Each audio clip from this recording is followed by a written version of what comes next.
Yo, what is up guys? Delboy here, aka Blue Collar Sports TV. Hopefully you guys are doing well. Think of this as a Deontay Wilder career audit. This is going to be done in one take, so apologies if you hear me drinking or something like that.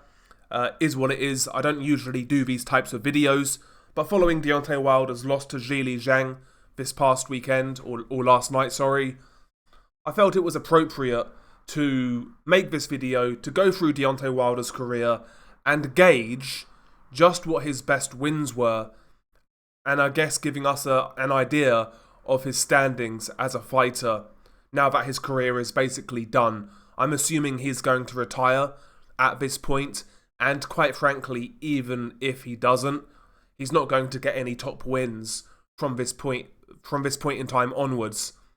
So yeah, Deontay Wilder, being a fighter in which in the last 6, 7, 8, 9 years has been much maligned, much criticised, overhyped, overrated.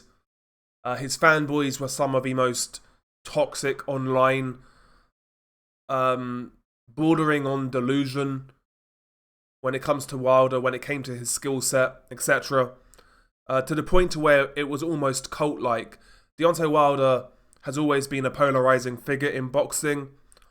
I aim to try to cut through the nonsense and figure out where exactly he stands. Deontay Wilder, of course, was a late starter to boxing. Started boxing in 2005 in Tuscaloosa, Alabama. And he started training at the age of 20 years old, I believe. I believe he was 20 years old when he first entered the boxing gym, or just turning 20. Very late starter, Deontay Wilder. Was discovered by JDs, who recognised his physical gifts, his height, his reach, and his natural power. And they started working together. Deontay Wilder made very, very, very quick progress as an amateur. He ended up with an amateur record of something like 30 wins and 6 defeats, something like that. But considering his short amateur career and how late he started boxing, he actually did pretty well. So started boxing in 2005, started fighting in regional type of fights against domestic guys, then started to travel abroad, fighting in Europe, all over America. And he acquired enough reputation, he achieved enough to somehow make the Beijing Olympic Games in 2008. Bear in mind, Wilder had been boxing for about 3 years by this point. He made the Olympics, surprisingly, and he actually won a bronze medal in the heavyweight division. Not the super heavyweight division, but the heavyweight division. Granted, it wasn't a super strong year, when it came to that Olympics, both in regards to the heavyweight and super heavyweight divisions. But to box for 3 years, acquiring a bronze medal, is actually pretty impressive, I would say. In fact, I'll go as far as saying right now, I think that's Deontay Wilder's most impressive career achievement. If you combine both pro and amateur record, I think him winning a bronze medal, considering the circumstances, is his most impressive achievement. But regardless, in the amateurs, he lost in the, I believe it was, I guess it'd be the same. Yeah, he lost in the semi-finals to Clemente Russo, I want to say. There we go. He lost to Clemente Russo. Clemente Russo was a very good amateur, based out of Italy. Outboxed in that fight pretty comprehensively, as you can see. Wilder, in his amateur career, also got a good win over Rakhim Shakayev, who became a good cruiserweight contender years later, but also suffered some setbacks as well. He got stopped by Evgeny Romanov, who is a Russian fighter. And he lost a couple of other fights. I think he lost to Krzysztof Zimok, I think his name was. Yeah, there you go. Krzysztof Zimok in Poland, in Chicago. He's a Polish fighter. Lost to Danny Price, who was a British heavyweight. He actually turned pro, but retired undefeated. He was like 9-0 when he retired. But, he had some mixed results in the amateurs, Deontay Wilder. But considering where he started, he did pretty well to win a bronze medal. And again, I think that's his career best achievement. I really do. But Wilder, after winning the bronze medal, after 3 years of boxing, he turns pro immediately. And he signed with Golden Boy Promotions. In November of 2008, he had his pro debut against Ethan Cox. Ethan Cox, of course, being a nondescript opponent, but it's a pro debut. Wilder had several of these sort of fights against absolute no-hopers, as you can see. I mean, Deontay Wilder's early career isn't really worth talking about because he fought nobody of note. You know, but, I mean, it's really a who's who of nobodies, quite frankly. Dustin Nichols is an interesting one. So Dustin Nichols was a guy who came in at 398 pounds. This man was morbidly obese, almost twice the size of Deontay Wilder, who was weighing in at 215. But Dustin Nichols is a bit of a meme among hardcore boxing fans. Morbidly obese, bald guy, actually dropped Wilder in that fight with a jab, but it wasn't counted as a knockdown. Wilder then went on to stop him. This is the first blip in Deontay Wilder's career. Harold Scorniez, who was, back in the day, a good heavyweight journeyman, durable, had a bit of a punch on him, not a great fighter by any means, but a good journeyman. And in this fight, it was a bit of a slugfest, as you can see by the notes. Harold Scorniez was dropped 4 times by Wilder in this bout, but Deontay Wilder was also knocked down. I believe there's a image of Deontay Wilder getting dropped in this fight, but the video has never surfaced. Now, the video surrounding this fight has always been up for debate. I've seen numerous people claim online that the video once existed. From my perspective, I've not once seen it. I've never seen it. I've never believed it to exist. I'm not sure it's real, to be honest.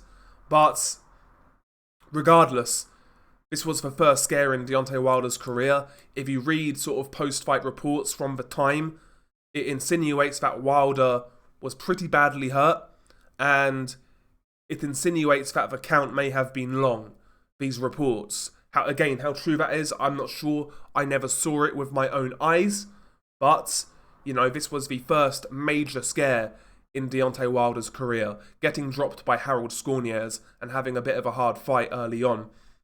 But, you know, he was mainly at this point still fighting 4-rounders and 6-rounders.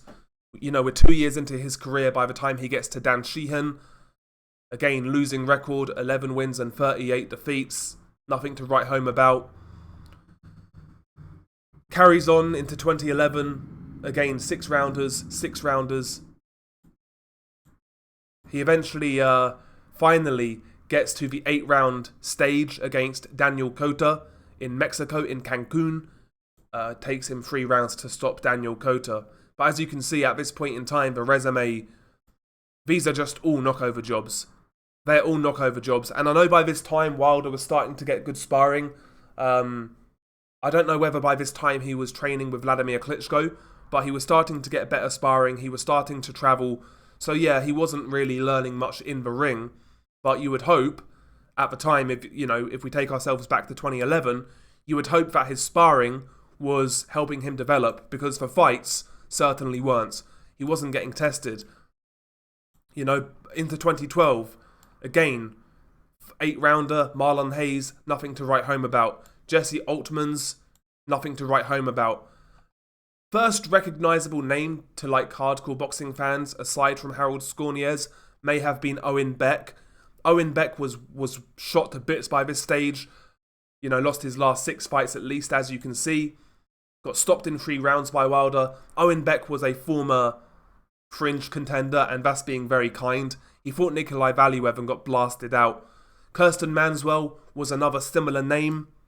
Again, former fringe contender. I believe Kirsten Manswell maybe also fought Nikolai Valuev. He fought Shakayev. He fought Ustinov. So he fought these sort of guys. He fought Stavern, Mike Perez. You know, always lost when he stepped up. Not really a fringe contender, to be honest. Then he fights the unbeaten Damon McCreary. Now, this is an interesting one because on paper, it looks like a step up. Deontay Wilder is fighting a fellow prospect. That's what it looks like. But this is just clever matchmaking to really polish a turd. Damon McCreary ended with a record of 15 wins, 7 defeats. After that Wilder loss, he won one more fight. And even more disturbingly about Damon McCreary, I believe this man started his career at like middleweight. Well, he started his career at super middleweight in 1998. You know? Started his career at super middle in 1998. Then had a 6-year absence, came back in 2007. Then had another 3-year absence, came back in 2010. Then had a 2-year absence and fought Deontay Wilder. You know? After campaigning most of his career at light heavyweight or super middleweight. So yeah, you know, this fight right here looks good on paper, but it wasn't a test. He then steps up again against a guy called Kelvin Price. I remember Kelvin Price.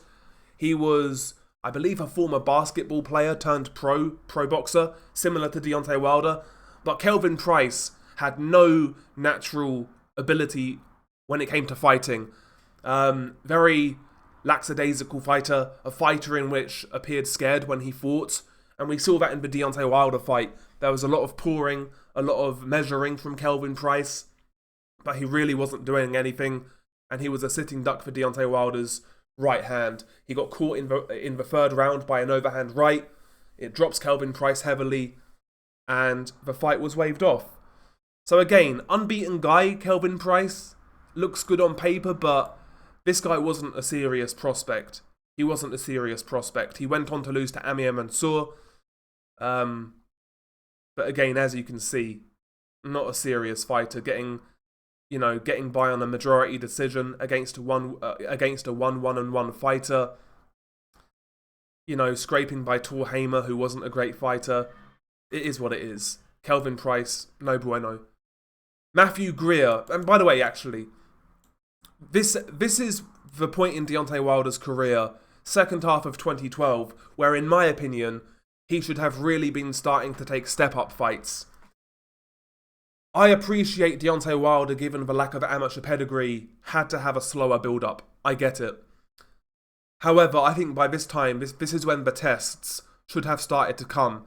Instead of fighting a guy like Kelvin Price, who, albeit unbeaten, was absolute rubbish, at this point in time, towards the end of 2012, as you can see, I remember this, there were a lot of talks about Deontay Wilder versus Bryant Jennings. At this point in time, Bryant Jennings was undefeated, and he was the first rumoured opponent for Deontay Wilder's final fight of 2012. But Golden Boy turned down this fight against Bryant Jennings on Deontay Wilder's behalf. So you can see back then, the protection racket was fully underway surrounding Deontay Wilder's career. Again, Bryant Jennings at the time was unbeaten. He was viewed as a bit of a prospect. And, tough guy, Bryant Jennings. He went on to have a decent career himself, beat Spielka, went the distance with Vladimir Klitschko, fought for a heavyweight title. Not sitting here saying Jennings would have necessarily beat Wilder, but it would have been a really good test and a really good learning fight. Regardless, he fights Kelvin Price instead. Then goes into 2013, fights Matthew Greer in Mexico in an 8-rounder. It's like, what's the point? What's the point? Then travels to the UK.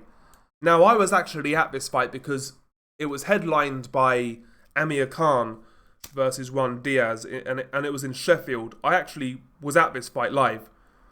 And, Audley Harrison talked for good talk going into this fight, but ultimately was stopped in a round. He was hurt by a right hand. He was backed up. Wilder windmilled. Audley Harrison crumpled in the corner. The referee waved it off. Nothing to see here. This was cynical matchmaking. Audley Harrison had a name, but, we all knew he was going to lie down for Deontay Wilder. But the biggest name on Wilder's resume to date, by going into 2013, was Audley Harrison. And at this point in time, Deontay Wilder must have had north of 30 fights. He had 27 fights. 27 fights by this point in time. This was his 28th, and his best win was Audley Harrison. Never been past 4 rounds at this stage. I mean, it's pretty dire. Like, where are the tests coming from? Where are the guys who are going to take him rounds, you know? Ask questions of him, make him adjust, you know? He's fighting absolute no-hopers or shot fighters in Harrison's case, who was never any good. Then he goes on to fight Sergey Liakovic, former WBO light heavyweight champion. Liakovic beat Shannon Briggs back in the day. But, you know, by the time Deontay Wilder got him, he was way past his best. You know, coming off a loss to Bryant Jennings, coming off a loss to Robert Helenius, lost a few years earlier to Nikolai Valuev. Sorry, he lost to Shannon Briggs. He got stopped by Shannon Briggs. It was Lamont Brewster he beat for the WBO. But regardless, he was coming off bad form. He was shot to bits. Wilder in this fight landed a brutal overhand right over the jab hand of Sergey Liakovic, knocked him out in 1 round, and Liakovic was fitting on the ground. You know, wasn't there to win, wasn't good enough. Then fights tough journeyman Nikolai Thurfer. I actually remember this fight. It was on Showtime. Again, knocks out Nikolai Thurfer in 4 rounds. Thurfer came to fight, actually. I do remember Thurfer coming to fight. He actually landed a couple of good jabs on Deontay Wilder, backed him up a couple of times. But Thurfer was dropped every time that Wilder landed that right hand. Dropped twice in the 1st round, and finally dropped again in the 4th round. He got bloodied up in that fight, but gave it a go. I think in this fight, you saw an early indication that Wilder against a pressure guy wasn't all he was cracked up to be. We move into 2014. Now, it's interesting because, weirdly, going into this fight, I actually felt Malik Scott would be Wilder's hardest fight because Malik Scott had a very awkward style. He was a good mover. He had lost 1 fight prior to this. He lost to Derek Chisora, where he got stopped. But he was giving Chisora a lot of trouble. He was giving Chisora a lot of trouble before he got stopped. He kind of got dropped and kind of stayed down, from what I remember. Well, he tried to beat the count, but he kind of beat the count trying to get up at 10, trying to make it look like he wanted to continue, but he wanted out. He kind of quit in this Chisora fight, but he was doing okay before the stoppage. And fight before that, he fought Glashkov, and arguably won in my opinion. So he had that boxer style, elusive style, and against a guy like Wilder who only primarily threw the right hand and a pouring jab, I felt Malik Scott could give Wilder a lot of trouble. And I think he should have done, to be honest, as crazy as that sounds. But, as were many fights in Wilder's early career, this was fixed. This was a fixed fight as far as I'm concerned. Many of Wilder's early fights were fixed. If you actually watch some footage from early Wilder fights, a lot of these fights look like the guy's going down, barely getting touched. But this was the first high-profile fix in Wilder's career, and one of the most high-profile examples of a blatant fix in recent boxing history. Malik Scott came out, he appeared tentative. Wilder was able to measure the distance pretty much right away. Wilder backed Malik up to the ropes, or Malik backed himself up to the ropes. And I forget the combination. I think it was like a right hand, like a straight right hand, left hook combination from Wilder. Punches barely landed, like it was a love tap. And Malik Scott goes down like he was sniped by a Barrett 50 cal from the audience. Blatant fixed fight. No, you know, just pathetic, really. How this wasn't investigated is beyond me. What can I say, though? Absolutely pathetic. Bear in mind, by this point in time, Wilder was now 31-0 after he beat Malik Scott, and Malik Scott is his best win. Been a pro for 6 years. He's not really building the resume at this point. Interestingly as well, of course, Malik Scott was very close to Deontay Wilder even back then, and he went on to train Deontay Wilder, so it makes you wonder what sort of arrangement was made before this fight. Then fights Jason Gavin, a recognisable journeyman. Gavin was dropped a bunch of times. You know, this wasn't this was what it was. It was a stay busy fight. By this point in time, Wilder was for WBC mandatory, I believe. I think Malik Scott was some sort of eliminator Correct me if I'm wrong. Then he fights for the WBC Heavyweight title. Now, the WBC title previously was vacated by Vitaly Klitschko. Bermane Stiverne fought Chris Arreola for the vacant title. That was the WBC's attempt of getting that belt in American hands. Arreola was supposed to win. It was a rematch. So in the first fight, Stiverne won, but Arreola badly broke his nose, and many people were saying if he didn't break his nose, Arreola would have outworked Stiverne. So the WBC made Arreola versus Stiverne in the hope that Arreola won. Stiverne won, however. He knocked out Chris Arreola and became the WBC champion. Wilder was then made mandatory, and he fights Bermane Stiverne. This was, on paper, Wilder's hardest test of his career. Stiverne had power. He was a counterpuncher, kind of fought behind a tight guard and tried to walk you down and punch off the guard. He was doing a good job of that against Chris Arreola. And many people at the time felt Stiverne would knock out Wilder, to be fair. But that wasn't the case. Deontay Wilder primarily kept this fight long and moved a lot more than we were used to seeing. Getting behind the jab, getting behind the 1-2. Sometimes he'd hook around the guard of Stiverne and try to spin him. It was the first boxing display we'd really seen from Deontay Wilder in his career. And quite frankly, it was really the only boxing display we saw from Wilder in his career. I think they should have really tried to build on this fight and tried to add these type of skills to Wilder's repertoire, but they never built on it after this bout. So I think Wilder hurt his hand in this bout. That's why he was forced to box. But he won pretty much. He won pretty much every round. He hurt Stiverne a couple of times. Couldn't get rid of him.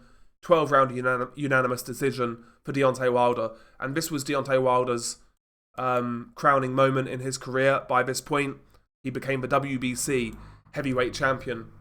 And when I grade resume, you know, now we're at world level. Now we grade the resume of Deontay Wilder. I would say this is an average win for Deontay Wilder. An average win for any heavyweight at the time.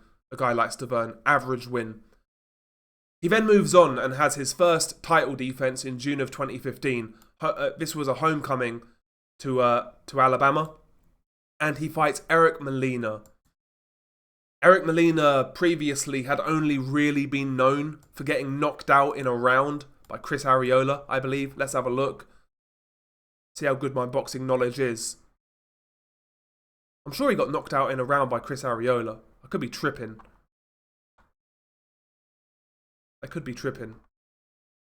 There we go, yeah. He got knocked out in a round by Chris Arreola a few years before he fought Wilder. And hadn't really beat anybody of consequence going into that Wilder fight. So yeah. On paper, this is a terrible title defense as far as I'm concerned. But he fights Eric Molina and actually has a hard time of it. Molina was down several times in this fight. Down once in round 4, twice in round 5. But he caught Wilder with some good shit in this fight. I think it was round 7 where he caught Wilder with a left hook. You know, Wilder had his hands low. Molina caught him with a left hook, and it hurt Wilder. It stunned Wilder. And these were worrying signs for a heavyweight champion being hurt by the likes of Eric Molina. But there was a really weird malaise at this point in time in Wilder's career. For some reason, people were just giving him a pass from this point on for these sort of fights. But regardless, he stops Eric Molina, but for me, it's not even an average win. It's a below par win for a heavyweight champion. He then fights Frenchman Johan Duhaupas in September of 2015, once again going back to Alabama. Actually, a pretty hard fight for Deontay Wilder. Not a hard fight, he was winning most of the rounds, but Duhaupas came in with a decent game plan. He came in behind a high guard and was primarily just throwing the jab, trying to walk Wilder down.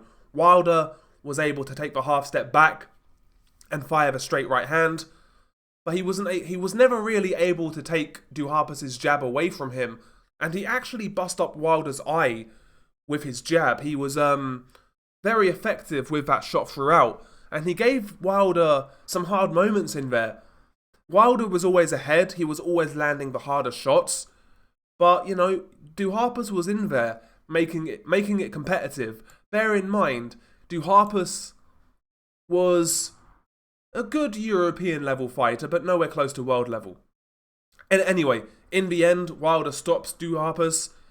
He caught him with a right hand, I believe. I think it was the 11th round.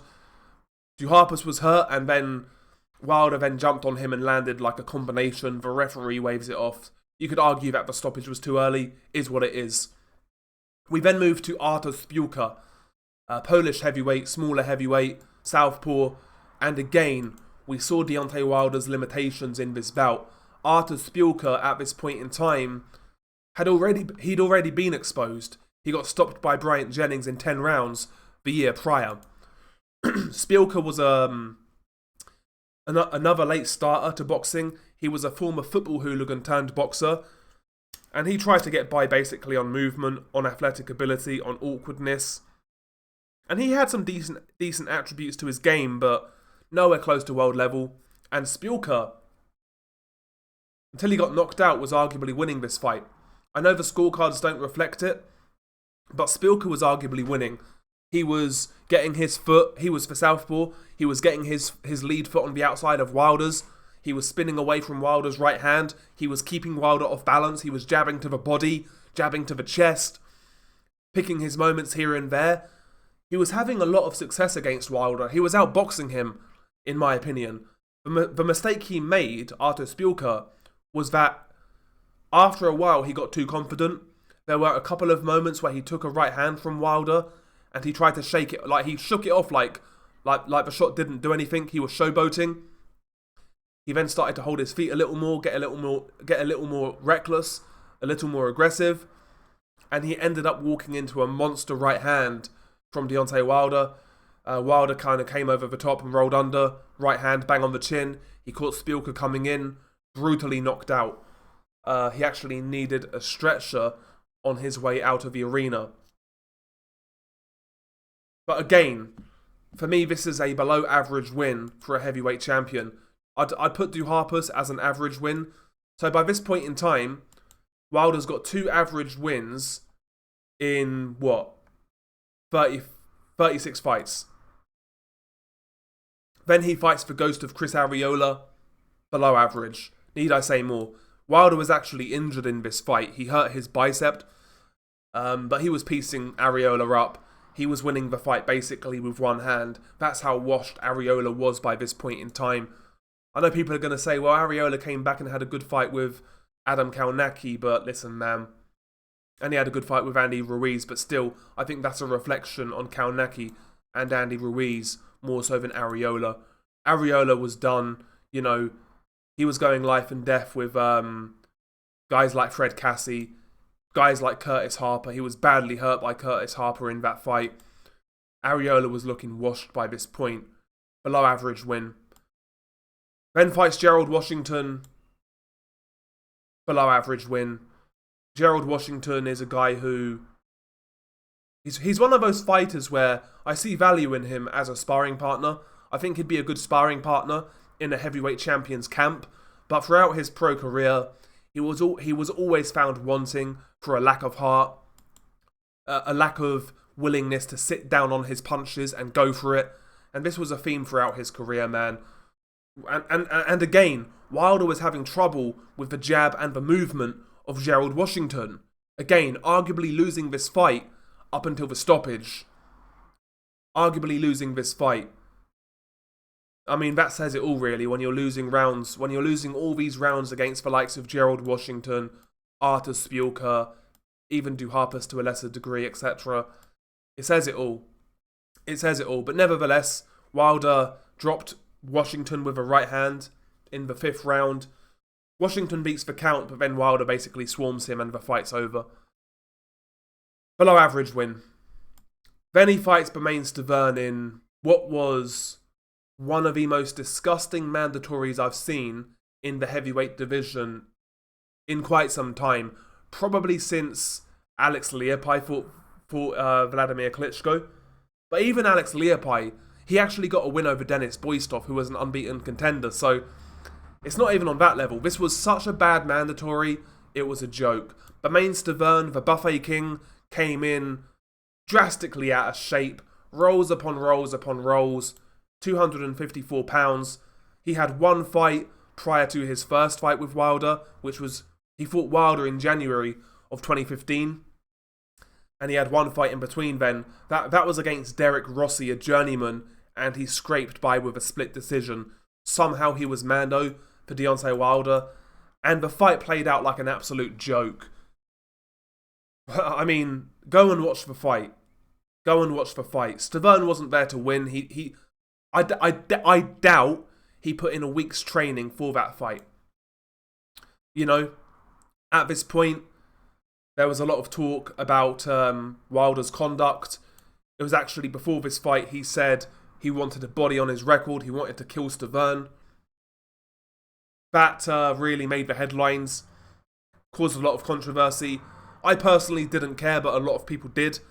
My issue by this time is we was talking about the unification fight with Anthony Joshua. That was no closer to happening. Joshua just beat Klitschko. He was doing his thing. Wilder was doing his thing, albeit at a lower level, much lower level. But we was asking for the unification fight at this point in time, and it appeared that politics were already getting in the way. But he beat Stiverne in round one. I remember he dropped him with a straight right hand. Stiverne goes down like a stack of bricks. Stiverne gets up a couple times, gets dropped again. Then he gets ruthlessly knocked out on the ropes by a windmill flurry from Deontay Wilder. So again, Stiverne, below average win. He's got 2 average wins by this point in his career, in my opinion, Deontay Wilder. And Wilder was 39-0 after the Stiverne win. And for my money, he had 2 average wins. Then he fights Luis Ortiz, clearly the best opponent of Wilder's career, and clearly, for me, the best guy Wilder ever beat. There's a lot of revisionism surrounding Luis Ortiz, and there's a lot of overrating of Luis Ortiz. Luis Ortiz at the time was considered the boogeyman by a lot of people. Before this fight was made, a lot of people felt Wilder would duck Ortiz, like he was accused of ducking Povetkin back in 2015. Also, bear in mind, Wilder was supposed to fight Povetkin. Sorry, it was 2016. He was supposed to fight Povetkin, but it never happened. Povetkin had those troubles with drug tests, and we knew what happened there. That fight never happened. But Ortiz was another guy that Wilder was... Well, many people were skeptical on whether Wilder would fight Ortiz. A lot of people felt Ortiz was all wrong for Deontay Wilder, and it was looking that way. It was looking that way, to be honest. Luis Ortiz, for the most part in this bout, was outboxing Deontay Wilder. Again, showing Wilder's vulnerability to the southpaw. Ortiz was able to get his lead foot on the outside of Wilder. He was turning him, he was popping the jab, and he was firing the straight left on Wilder. Badly hurt Deontay Wilder in round 8. And again, we saw some very fishy officiating in this fight. Wilder was hurt at the end of round 8 or round 9. Ortiz really blitzed him in that round. Wilder did well not to go down. He was hurt with an uppercut, I believe, Wilder, or an overhand right, then an overhand left, then an uppercut maybe. But regardless, he was hurt. Ortiz jumped all over him. Wilder was on unsteady legs. Then the round ends. After the break in between rounds, Wilder was then checked by the doctor, giving Wilder even more time to recover. Bear in mind, Ortiz was dropped in round 5, and he was hurt, but he wasn't checked like that, like Deontay Wilder was. Make of that what you will. Wilder then came back into the fight after a couple of bad moments, drops Luis Ortiz in round 10 twice, and eventually stops him by TKO. This was Wilder's best win of his career, and I would class this as a good win. A good win. Not an average win, not a very good win, not a great win, but a good win. Ortiz was a dangerous contender at the time. I know a lot of people like to make out he wasn't ish, but many people were picking Ortiz to beat Deontay Wilder. Many people. So I actually give Wilder credit for this win. Best win of his career, a good win. So by this point, he's got 2 average wins and 1 good win. Then fights Tyson Fury in, let's be honest, a cherry pick. Tyson Fury beat Vladimir Klitschko in 2015, went off the rails. You know, had trouble with drug tests, was on cocaine, morbidly out of shape, morbidly obese, spent several years outside the ring, came back in the summer of 2018 after having just over 2 years out, not training, had a couple of low-level fights against Pianeta and Sefa Seferi, didn't look good in those fights, and he jumps in right in there with Deontay Wilder. Wilder was expected to win by many people, but he proceeded to get outboxed by a recovering cocaine addict for 10 of 12 rounds. You know, Fury was trying to box the way he boxed against Vladimir. It was a lot more disjointed than he was against Vladimir. He wasn't as fluid. He wasn't as jittery. I don't think the movement was as impressive. He was nowhere near what he was that night in Germany. But he was still able to befuddle Wilder. He was able to make Wilder fall short with a right hand time and time again. Wilder was landing shit until he caught Fury in round 9. I forget which shot it was. I think it was like a chopping overhand right to the head. It's been so long since I saw the fight. But yeah, he dropped Fury in round 9. But Fury wasn't really hurt, to be honest. He wasn't really hurt from what I recall. Fury beats the count and goes back to boxing. Round 12, we have a moment of drama. Deontay Wilder catches Tyson Fury with his trademark 1-2. Measuring jab, straight right down the pipe, bang on the chin. Wilder then follows up with a left hook as Fury is falling. Fury hits the canvas hard, as we know. Looks like he's out for a couple of seconds. Then he opens his eyes. He sees the referee. He gets up and he beats the count. At this point in time, you could see the confidence drain from Deontay Wilder. Fury, you know, after being dropped twice, wanted to put it back on Wilder, and we saw the key for Fury how to beat Wilder. Straight after getting dropped, he gets back up, he double jabs, he forces Wilder back, and because of a double jab, Wilder had no way of avoiding Fury's overhand right, and he was tagging Wilder up with those shots as this fight was ending in round 12. Fight ends, and it was ruled a split draw. Controversial. Most people felt Tyson Fury won. I felt Tyson Fury won. But, you know, was what it was. You can't give a guy a credit for a draw, let alone a gift draw. So for me, it doesn't really add to Wilder's resume. The only thing I will say, the fact that it was a very exciting fight does add a little bit, you know. I think excitement does matter when it comes to boxing. And, you know, this is a memorable heavyweight title fight. So at this point, Wilder's got 2 average wins, 1 good win, and a memorable heavyweight title fight. After the Fury fight, he fights Dominic Breazeale. For me, this is a below average win. I'm sorry. I never rated Dominic Breazeale. Tough guy, good chin, but slow as molasses. Boxing skills were non-existent, just slow, cumbersome. If he could get on top of you, he could do something, but if you were at any real level, you were always going to beat Dominic Breazeale. A few fights before, he took a pasting by Joshua, but to be fair to Wilder, he did a better job on Breazeale than Joshua did. He stopped him in a round, good knockout, looked good, looked aesthetic, but in terms of like the quality of this win, for me, it's a below average title defense. Then he fights Luis Ortiz again. Now, the Fury fight wasn't happening. Fury just signed his deal with Top Rank. Wilder, AJ was no closer to happening. When this fight was announced at the time, there was a lot of uproar. Me personally, I didn't mind this rematch as much people did. I didn't mind it, personally.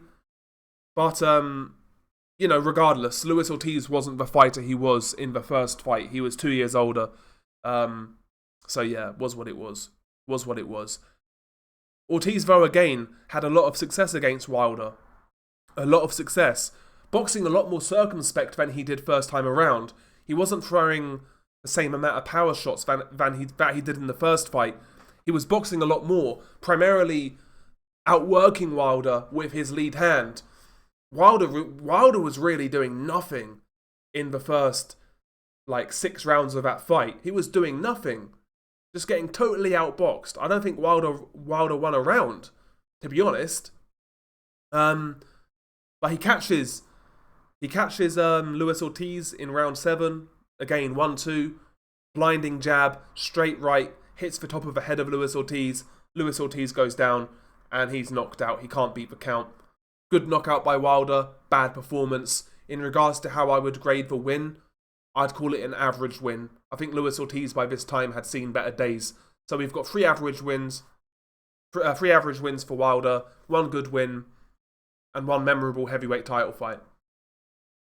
We move on to Tyson Fury, February, of 2022. Sorry, of 2020. And he gets decimated. One-sided pounding in favour of Tyson Fury. He got mollywopped. He got swarmed. Fury was all over him on the inside, was collapsing the pocket. And Wilder showed no signs of being able to adjust. He got dropped twice in the 3rd round, got dropped in the 5th, before eventually in the 7th, Mark Breland threw in the towel to save his man from a beating and a bad knockout. All hell broke loose at this point in time. Tyson Fury was accused of cheating. Team Wilder accused Fury of having egg weights in his gloves. Team Wilder accused Mark Breland, Deontay's trainer, of spiking his water. There were all types of excuses from Deontay. His suit was too heavy was another one. The levels of excuses were so extreme. If you said a fighter made those excuses, you wouldn't believe them. To be honest, you wouldn't believe them.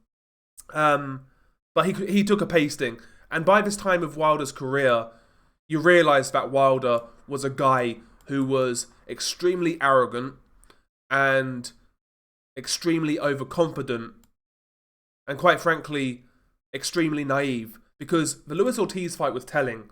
In the post-fight interview, a journalist asked Wilder, or I'm paraphrasing, but he basically said that you can't afford to keep losing these rounds against these guys. Wilder's retort was simple. I only have to be perfect for 1 second. And that summarizes Deontay Wilder's mindset. He got so gassed up on his power, he neglected everything else. Because by the time Wilder became a champion, he never developed in any one area. His jab never got better. His ability to throw combinations never got better. His counterpunching never got better. His defense certainly never got any better. His footwork never got any better. Nothing about Deontay Wilder improved once he got to world level. And these knockouts over scrubs gave him a false sense of reality. That all came crashing down when he fought Tyson Fury. It all came crashing down. He got bullied, he got massacred, he got destroyed. Fights Tyson Fury again, just over a year later, 18 months later, in October of 21. To be fair to Wilder, puts up a much better display and delivers, in my opinion, a classic heavyweight fight. Fury tried to start the fight the same way he did first fight. Aggression, double jabbing his way in, trying to collapse the pocket on Wilder. Difference was, however, Fury was in worse shape this time around. He looked flabbier, his stamina didn't look as good in my opinion, and his movements didn't look as dynamic. But regardless, Fury started the fight very well, dropped Deontay in the 3rd round. I think it was a cuffing right hand from memory. And yeah, Wilder was down in round 3. And it looked like Fury was going to get the job done even quicker. Wilder actually started that fight okay though. In the 1st round, he was jabbing a lot to the body. He was trying to set up the overhand right to the head. He was actually showing some different signs in there. It looked very unorthodox, but he was trying something different in there against Tyson Fury for 1 round. And the first round he arguably won. But after that, rounds 2 and 3, Fury dominated. And it looked like Fury was going to get him out of there earlier. Fury, however, got dropped twice in round 4. Wilder had a comeback. He landed a good right hand on Tyson Fury, as Fury was getting a bit too overeager. Fury was backing up Wilder into a corner, and Wilder kind of leaned back, came through the middle with a straight right on the forehead. Powerful, powerful shot. The fat rippled on Tyson Fury after he got caught by that shot, and it dropped Tyson Fury quite heavily. Fury gets up, he beats the count. Wilder tries to take him out, misses a lot of shots. They engage in a clinch, and Wilder then lands like a short cuffing left hook that drops Fury again. It wasn't a big shot, but I think Fury was still hurt from the first knockdown. So Fury gets dropped again, and we have a fight at this point. But Wilder is starting to gas quickly because of Fury's weight, because of that roughhouse sort of style. Wilder is gassing, like you can see it in real time. After round 4, Deontay was resuming to then start to take... He took a beating after round 4. He had moments like in round 8, towards the end of round 8, I believe it was. He was taking a pasting, then all of a sudden he exploded with like multiple punches, pushing Fury back, landing some good right hands, and semi-buzzing Fury. There were moments of defiance from Wilder in these rounds, but he was getting beat up. But he showed good heart, but he eventually got knocked out brutally in round 11. Right hook by Fury, drops Wilder, can't beat the count, referee waves it off. And yeah, Wilder was done, he was knocked out. Good fight though, again, classic fight. I give Wilder that credit, showed a lot of heart, was part of a heavyweight classic. So yeah, so he had 2 kind of like semi-classics against Tyson Fury. He's got 3 average wins and 1 good win. After Fury, he returns against Robert Helenius. God help us, another former sparring partner and friend, and much like Malik Scott, Robert Helenius finds a soft spot to land on the canvas. Nothing to see here. Nothing to see here. And yeah, this was Deontay Wilder's final fight with the PBC. He then... Why have I got fucking adverts?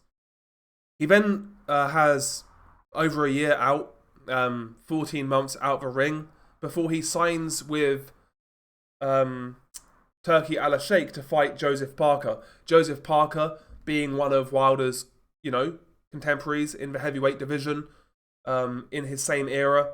Parker, a former heavyweight champion as well.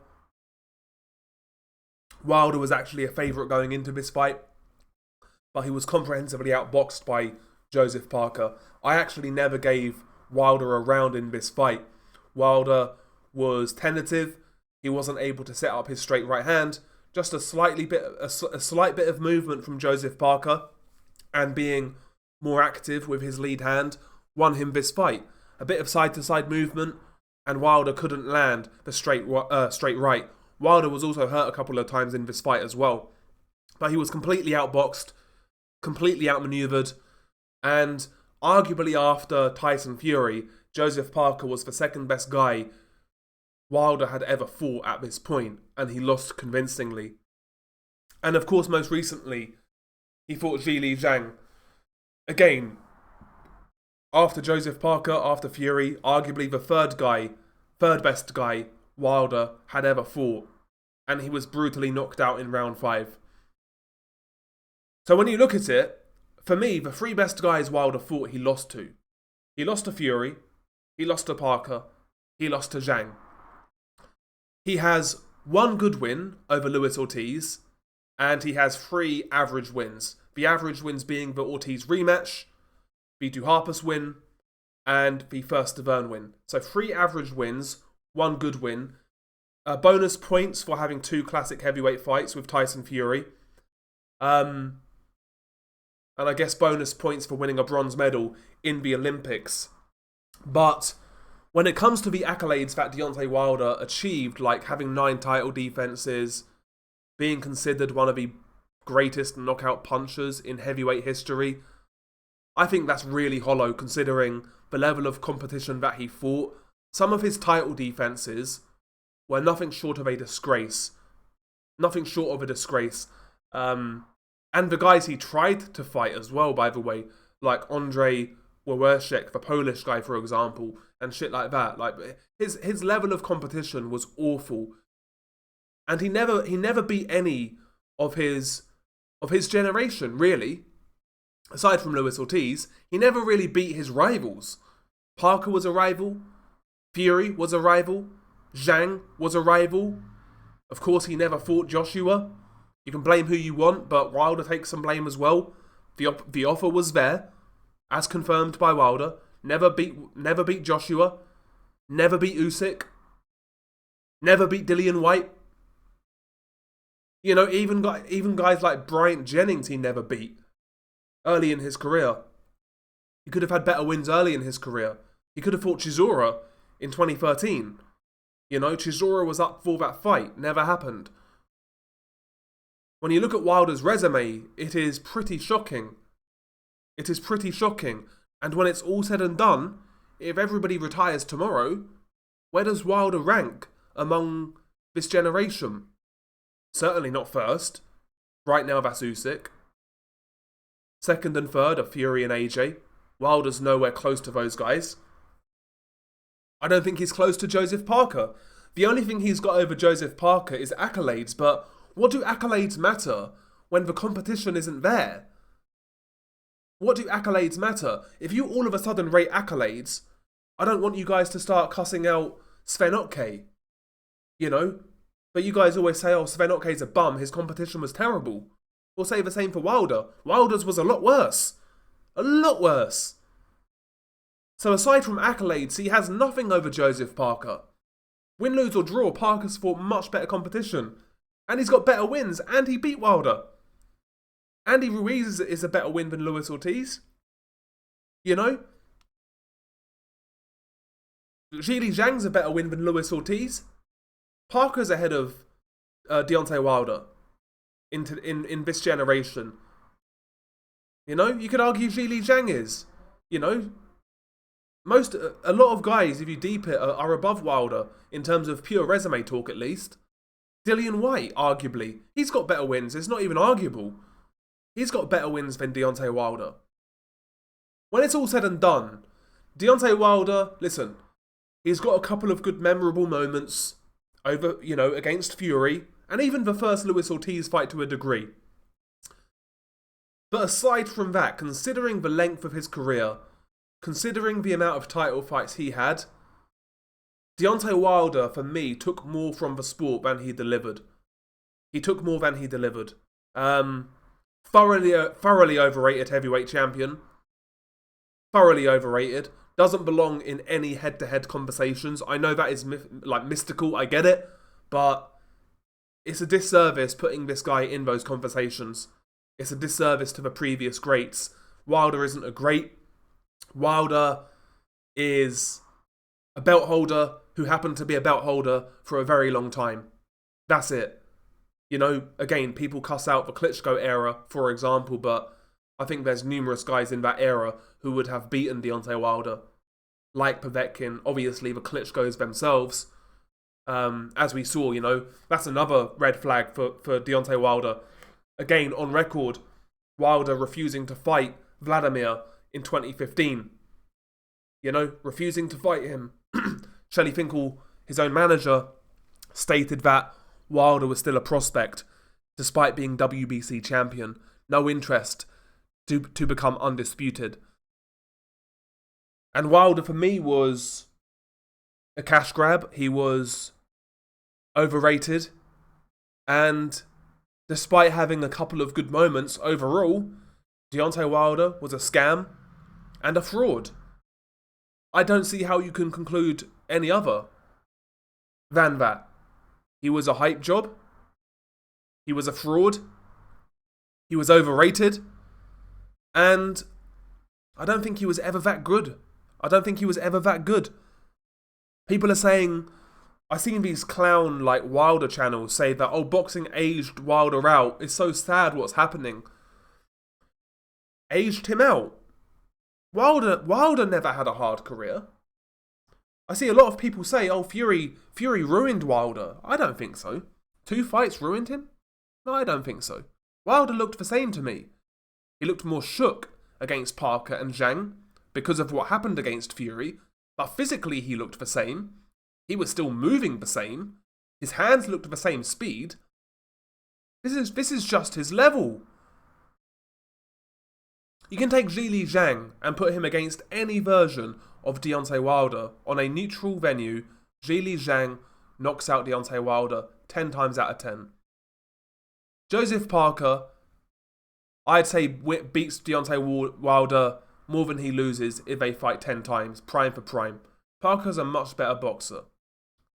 This is Wilder's level is being exposed now, because I don't think he's this fighter who is shot physically. I really don't. I think that's a convenient cop-out for people who overrated this guy for years. And by the way, another thing I want to say, like the amount of people in boxing, I'm talking in the boxing industry, who say they're trainers, they're amateur trainers, etc. They've been boxing for years, these types. The amount of people who just overlooked Deontay Wilder's flaws and his technical limitations was crazy. I saw like supposed boxing heads, boxing trainers, just totally like brush over these flaws. Totally brush over them. Like the level of propaganda surrounding Wilder's career is something that we haven't quite seen up until this point. The level of propaganda was crazy surrounding Wilder's career. But he's no great. He's no legend. He shouldn't be in the Hall of Fame. If he's in the Hall of Fame, well, God help us. If he's in the Hall of Fame, how do you justify not putting Joseph Parker in the Hall of Fame? Again, are we just going by on accolades? Because if it's accolades, then I want to hear you guys start praising Sven Ottke. I want to hear you guys start praising Dariusz Michalczewski. Guys who had better resumes than Deontay Wilder, by the way. If it's just about accolades. That's the only thing you can say with Wilder. Accolades, accolades, accolades. Because there's nothing else there. A protected fighter, a manufactured fighter, a guy who was gifted a title, a guy who never wanted to fight Vladimir, never wanted to fight Batali, could have fought AJ, could have fought White, you know? Could have fought these guys, never did. Overrated, glass jaw, hype job. That is Deontay Wilder, with a couple of memorable moments. That's Deontay Wilder. And fair play to him. He's done very well out of it, but if we're talking about heavyweight greats, Wilder belongs nowhere near those conversations. I mean, I think you could very well argue he's not top 5 of his own generation. Again, Usyk, AJ, Fury, Parker are all above him, no doubt. Then you can argue Zhang. You could argue a guy like Zhili Zhang being above him. Again, Dillian Whyte has better wins. I don't care about title defenses. Dillian Whyte has better wins. That really goes to show the level of Wilder's career. He appealed to the lowest common denominator. I think he was terrible for boxing. Overall, again, it's not to say he didn't deliver anything, but overall he was terrible for boxing. Absolutely terrible. And I'll be glad to see the back of Deontay Wilder. I'll be glad, to be honest. Good riddance to bad rubbish. Complete hype job. Complete fraud. Time to retire. Peace.